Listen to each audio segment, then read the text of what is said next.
Class 10th के physics के chapter number 1 का यह दूसरा वीडियो है और इस वीडियो का टॉपिक है प्रकाश का परावर्तन यानी रिफ्लेक्शन ऑफ लाइट।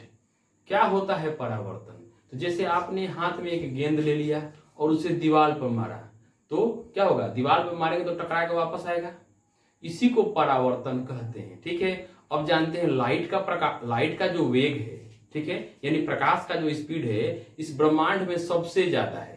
लाइट निर्वात में 1 सेकेंड में 3 लाख किलोमीटर चलता है।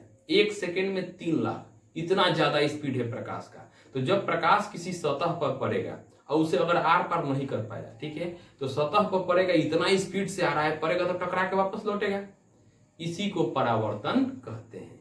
ठीक है, देखिए क्या होगा परिभाषा, प्रकाश का परावर्तन। तो प्रकाश के किसी वस्तु से टकराकर लौटने को प्रकाश का परावर्तन कहते हैं। यानी प्रकाश किसी वस्तु पर पड़े और टकराकर लौट जाए, इसी घटना को प्रकाश का परावर्तन कहते हैं। ठीक है, प्रकाश के परावर्तन के कारण ही वस्तुएं हमें देखने को मिलती है।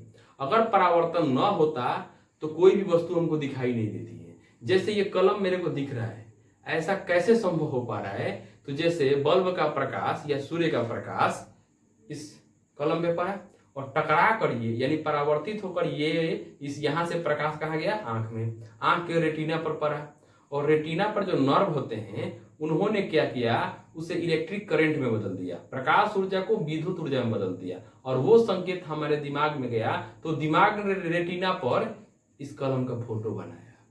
इसमें मुख्य घटना क्या है? प्रकाश का परावर्तन। प्रकाश इस पर पड़ता और टकरा के आंख में नहीं लौटता, तब यह कलम हमको दिखाई नहीं देता, यह मार्कर हमको दिखाई नहीं देता। कोई भी वस्तु दुनिया में दिख रही है उसका कारण है प्रकाश का परावर्तन।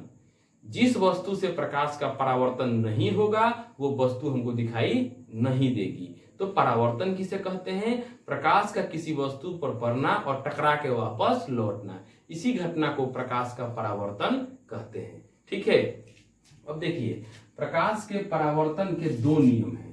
पहला नियम है आपतित किरण, परावर्तित किरण और आपतन बिंदु पर खींचा गया अभिलंब तीनों एक ही समतल में होते हैं। ठीक है, और दूसरा नियम है आपतन कोण परावर्तन कोण के बराबर होता है।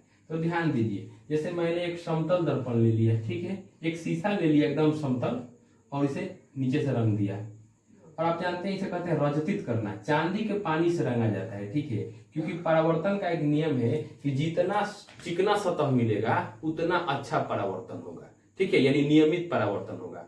और यदि उबड़ खाबड़ सतह होगा ना तो परावर्तन होगा लेकिन नियमित परावर्तन नहीं होगा, यानी उतना नहीं चमकेगा, उतना बढ़िया परावर्तन नहीं होगा। तो हमने शीशा ले लिया है, तो शीशा तो पारदर्शी होता है, प्रकाश पड़ेगा तो आर पार कर जाएगा, लेकिन इसको क्या किया, चांदी के पानी से रंग के फिर ऊपर से पेंट मार दिया, यानी रजतित कर दिया। अब तो प्रकाश इस शीशा पर पड़ेगा तो आर पार नहीं करेगा क्योंकि ये दर्पण बन चुका है, समतल दर्पण। अब देखिए एक शीशा लिया, शीशा को पीछे से रंग दिया।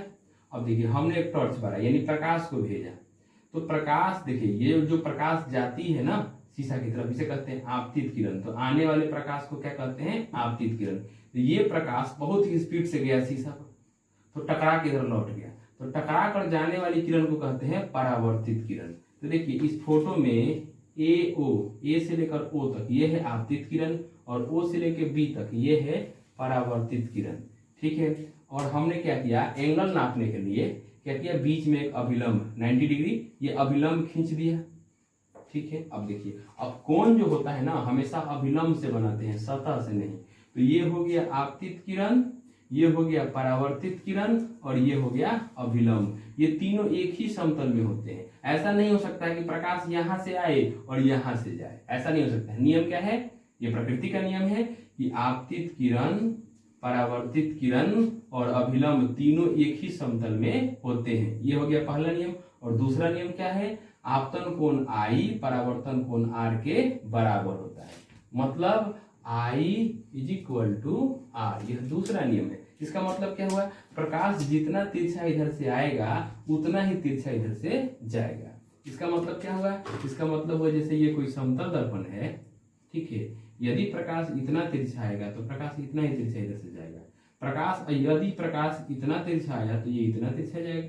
ठीक है, प्रकाश अभिलंबवत आया 0 डिग्री से, ये देखिए एकदम ये ऐसे, यानी अभिलंब से तो 0 डिग्री बना रहा है, तो अभिलंबवत आएगा तो अभिलंबवत ही लौट जाएगा, सीधा आएगा तो सीधा जाएगा, जितना तिरछा आएगा उतना तिरछा जाएगा।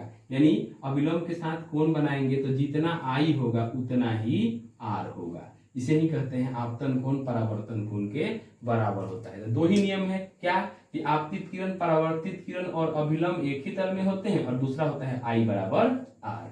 ठीक है, अब देखिए जब प्रकाश का परावर्तन होता है तो प्रकाश की तरंगदैर्घ्य, प्रकाश का चाल, प्रकाश का वेग, प्रकाश की तीव्रता कुछ नहीं बदलता है, प्रकाश की आवृत्ति भी नहीं बदलती है, सिर्फ बदलता है प्रकाश का दिशा। देखिए प्रकाश इस दिशा में आ रहा था, अब इस दिशा में चला गया। ठीक है, तो जब प्रकाश का परावर्तन होता है तो केवल प्रकाश का दिशा बदलता है, माध्यम भी नहीं बदलता। ये देखिए हवा से आया और हवा में चला गया, लेकिन अपवर्तन होता है तो बहुत कुछ बदल जाता है। उसे देखेंगे हम लोग अगले चैप्टर में, प्रकाश के अपवर्तन वाले चैप्टर में। तो फिलहाल हमने इस वीडियो में देखा कि प्रकाश का परावर्तन क्या है, प्रकाश के परावर्तन के क्या नियम हैं। अब मिलते हैं अगले वीडियो में। धन्यवाद।